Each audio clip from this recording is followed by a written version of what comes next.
Sometimes you might need a pick-me-up, a push in the right direction, some words that help put you back on track. This is the Learn, Develop, Live podcast with your motivational moment. Good morning. Welcome to your motivational moment, part of the Learn, Develop, Live podcast. My name is still Chris Jaggs, and I'm glad you joined me for another great speaker that we have for you this week. In your motivational moment, we have the globally celebrated brain expert Jim Kwik answering the big question: how can we use our brain power to create non-stop motivation in our lives? Which is a great question. Now, enough from me. Let's listen to the incredible Jim Kwik. I believe if you give someone an idea, you enrich their life. But if you teach them how to learn, they can enrich their own lives.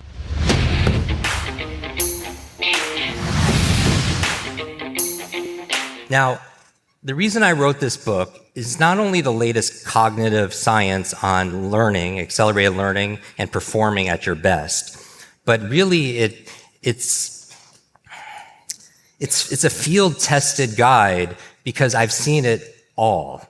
And from working with children who have no resources, that are in foster care, that have ADD or dyslexia, to seniors that are losing, like my grandmother, losing their memory and their mind, and everyone in between, you see patterns, right?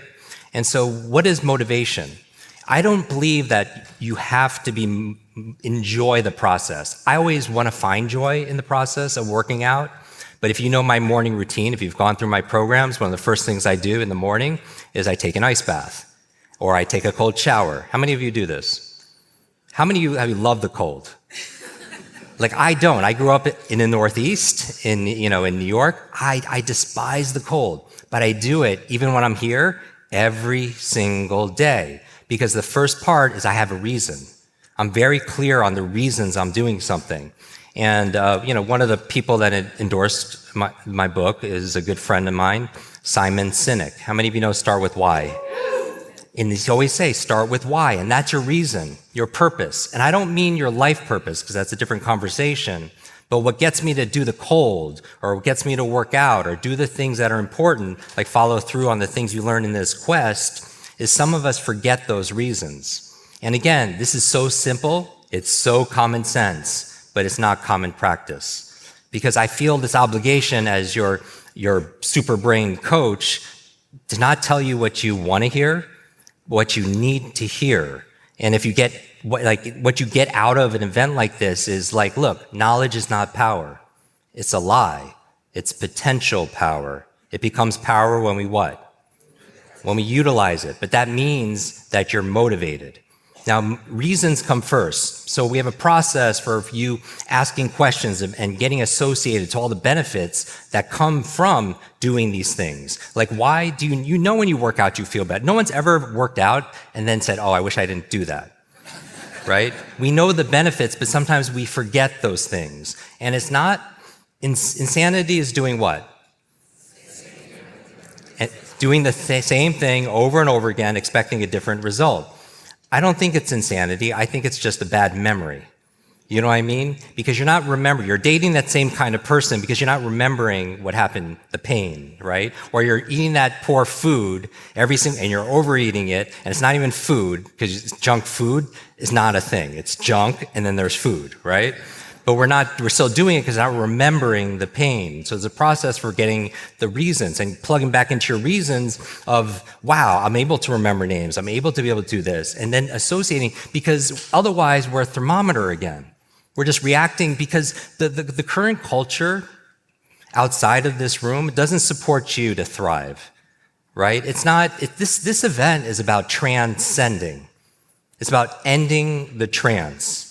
Ending this mass hypnosis through marketing, fear-based media that basically says you're not enough, right? Because it's in their interest for you to be that way, because it's easier for you to consume, it's easier for you to be controlled, right?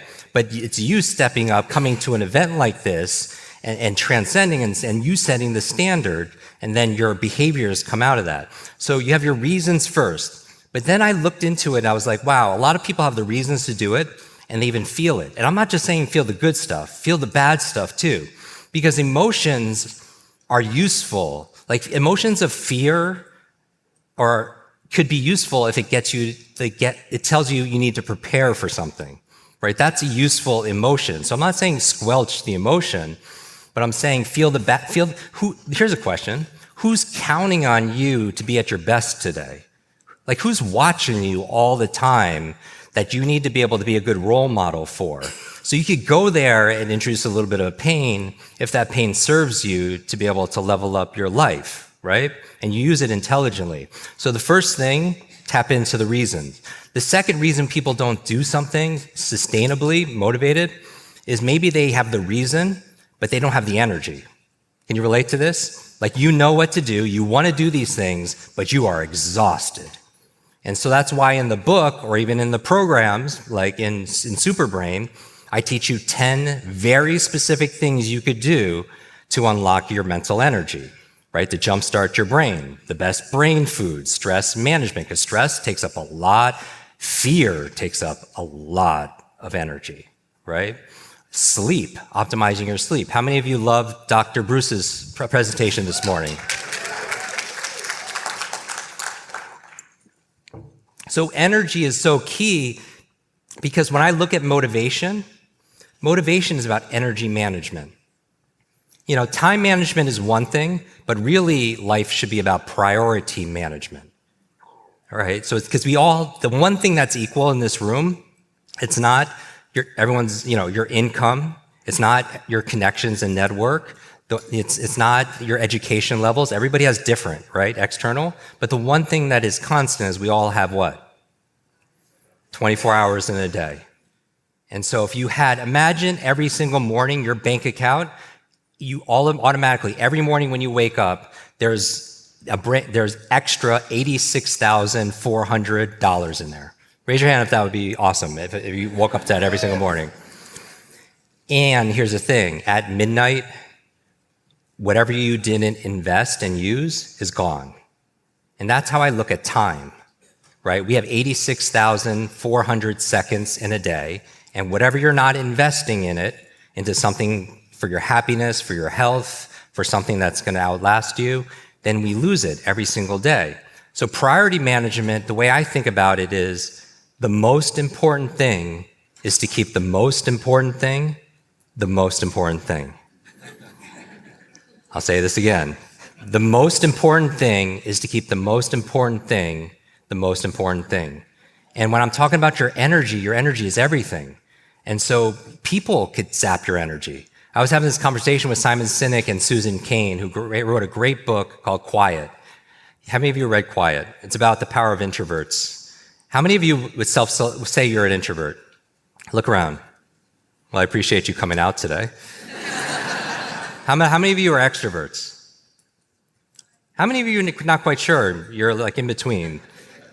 They call them ambiverts.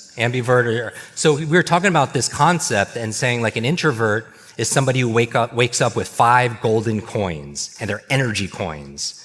And then an introvert, every time they interact with someone during the day, they give up one of their coins. Until after a few people, then there's like, okay, I gotta recharge, and you know what I mean?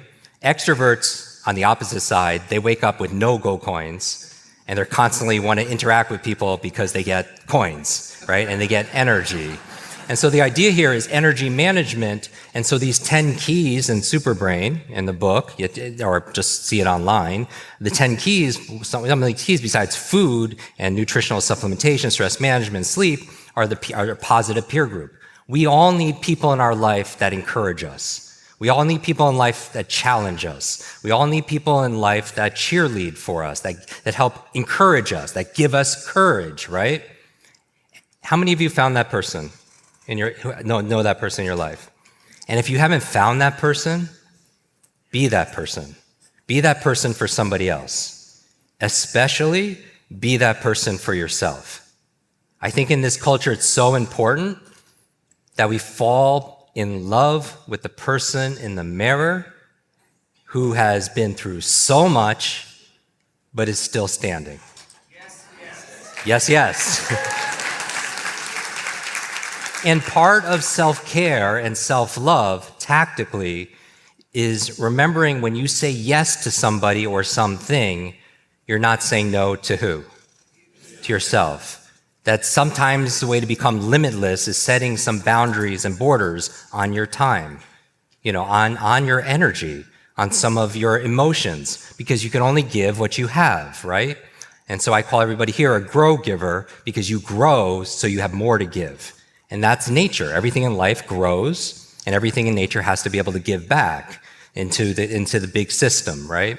But coming back to motivation, the keys are, if you want to get yourself to do something, you haven't yet done it, come up with the reasons first. Feel it. Allow yourself to feel it, even if it's painful, because it gets you to move. And then secondly, give yourself energy, because if you don't have the energy to do that, you're not going to do the thing. And then I said, is this it? Is this the magic formula for motivation? Having a reason and having energy. And I said, does this work in 100% of the cases?